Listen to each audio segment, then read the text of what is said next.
আসসালামু আলাইকুম প্রিয় দর্শক, ওয়েলকাম করছি শ্রাবণী ব্লগ অ্যান্ড কুক চ্যানেলের নতুন একটি এপিসোডে। মাংস খেতে খেতে বোরিং হয়ে গেছেন, কি রান্না করব কিছুই খুঁজে পাচ্ছেন না, তাহলে আজকের রেসিপি আপনার জন্য।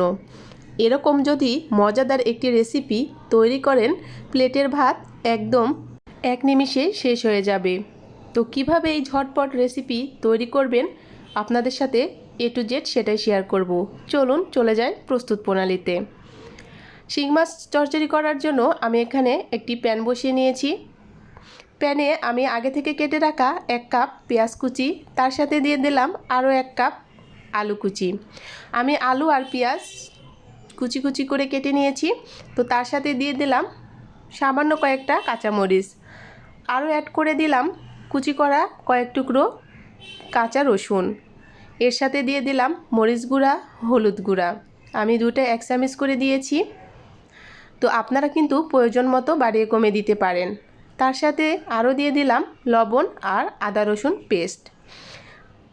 এখন দিয়ে দিচ্ছি রান্না করা সয়াবিন তেল আর আগে থেকে কেটে ধুয়ে রাখা শিং মাছটি আমি আমার প্রয়োজন মতো নিয়ে নিয়েছি। তো আমার পরিবারে যেটুকু লাগবে সেটুকু আজকে আপনাদেরকে রান্না করে দেখাচ্ছি। আপনারা কিন্তু কম বেশি করে রান্না করতে পারেন।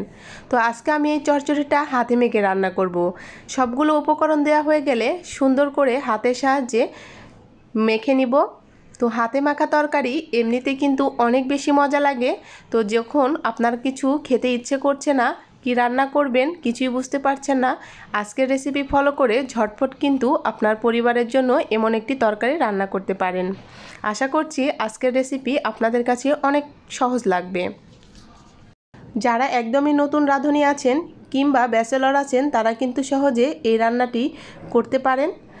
তো হাত দিয়ে খুব ভালো করে মাখানো হয়ে গেলে আমি কিন্তু সামান্য একটু পানি দিয়ে দিলাম, যেহেতু পেঁয়াজ আর আলু বেশি পানি দেওয়ার প্রয়োজন নেই। দেখতেই পাচ্ছেন আমি কেমন পরিমাণ পানি দিয়েছি। এবার একটি ঢাকনার সাহায্যে ঢেকে চুলার জালটা দিয়ে দিলাম। এদিকে তরকারি হতে থাক আর আপনাদের কাছে সেই বোরিং কথাগুলো আবারও বলতে শুরু করি। যারা যারা এখনও পর্যন্ত আমার চ্যানেলটি সাবস্ক্রাইব করেন নাই, প্লিজ আমার চ্যানেলটি সাবস্ক্রাইব করবেন। আর যারা আজকে আমার চ্যানেলে নতুন আছেন, প্লিজ আমার চ্যানেলটি সাবস্ক্রাইব করে আমার সঙ্গে থাকবেন। পাশে থাকা বেল আইকনটি প্রেস করে রাখবেন, আর আমি যখন নিত্য নতুন ভিডিও দিব তখনই নোটিফিকেশানটি চলে যাবে। আর আজকে যারা ফেসবুক থেকে আমার ভিডিওটি দেখছেন, চাইলে পেজটিকে ফলো দিয়ে রাখতে পারেন।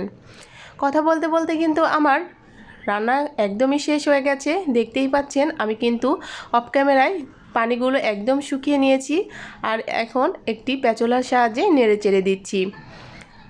তো খুব বেশি পানি কিন্তু রাখবো না, একদম লাল লাল করে এই মাছটা আমি রান্না করব। মাছটা রান্না করার শেষের পর্যায়ে এসে আমি কুচো করা ধনেপাতা দিয়ে দিচ্ছি। ধনেপাতা দেওয়ার কারণে এই চচ্চড়ির স্বাদ কিন্তু দ্বিগুণ বেড়ে যাবে। যারা ধনেপাতা পছন্দ করেন না, তারা কিন্তু স্কিপ করতে পারেন। তো এই তো হয়ে গেল আমার ঝটপট শিং মাছের চচ্চড়ি রান্না। আশা করছি আজকের রেসিপি আপনাদের কাছে অনেক বেশি ভালো লাগলো। রেসিপি যদি ভালো লাগে অবশ্যই কমেন্ট বক্সে জানাতে ভুলবেন না। এখন আপনাদেরকে একটি বাটিতে সার্ভ করে দেখিয়ে দিচ্ছি। দেখতেই পাচ্ছেন কতটা লোভনীয় আর ইয়ামি হয়েছে আমার এই আজকের রেসিপি। যদি একবার হলেও রান্না করেন, প্লেটের ভাত সত্যি বলছি একদমই শেষ হয়ে যাবে। আর আপনারা কী ধরনের রেসিপি দেখতে চান অবশ্যই কিন্তু আমাকে কমেন্ট বক্সে জানাতে ভুলবেন না। আমি কিন্তু একটি বাটিতে সুন্দর করে সাজিয়ে নিয়েছি। দেখতেই পাচ্ছেন তরকারির কালারটা কতটা সুন্দর হয়েছে, দেখেই খেতে ইচ্ছে করছে।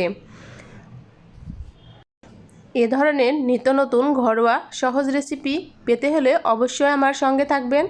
দেখা হচ্ছে নতুন একটি রেসিপির সঙ্গে। সে পর্যন্ত সবাই সুস্থ থাকবেন, ভালো থাকবেন। আল্লাহ হাফেজ। আসসালামু আলাইকুম।